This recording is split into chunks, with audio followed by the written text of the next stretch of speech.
I love thick brushwork just because of the spontaneity of it.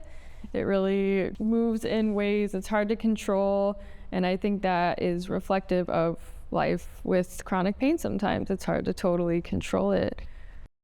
My name is Moriah Faith, and I would love to introduce you to my show, The Discomfort of Home, here at the Open Door Art Gallery at the Worcester Art Museum.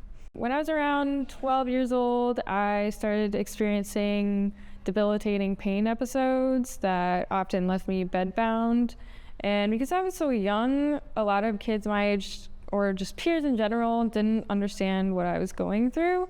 So I really clung to art as a way to honestly just keep my mind off of the pain I was experiencing, to cope with what was happening. But I found that it gave me a really powerful language to actually be able to express the struggles that I had and express what I was going through when words never seemed to be enough. So the title, The Discomfort of Home, really came about because I wanted something that expressed the duality of my experiences.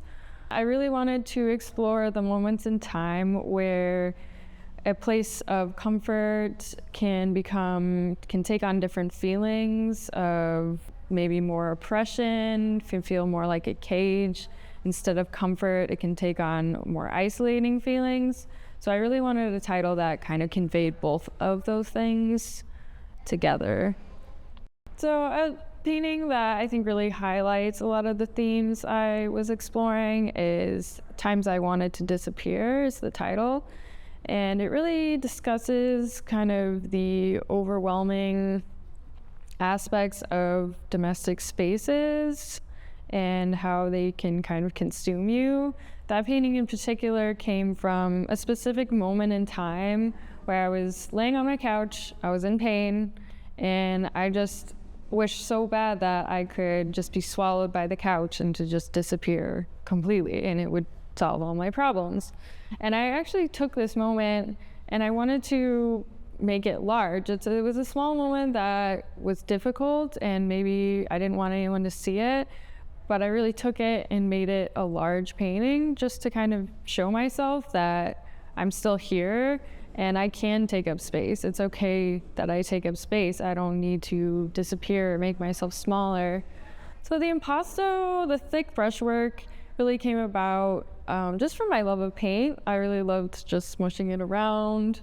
And so that's what it grew from. But then kind of doing it more, I realized it had this profound ability to really take on a lot of emotion. So I found that the kind of tactile experience of the paintings really can bring out a lot of the gestural qualities. It can bring out almost like thinking about the texture of pain, like how pain feels.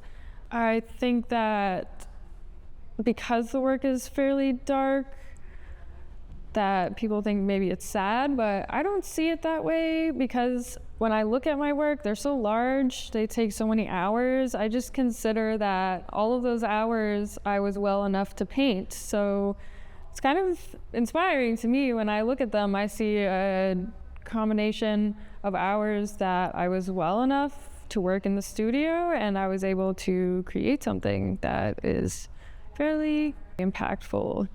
I hope that viewers don't come away feeling really discouraged. I hope they actually come away feeling inspired to show the darker sides of their life that they wouldn't necessarily want to show to anyone.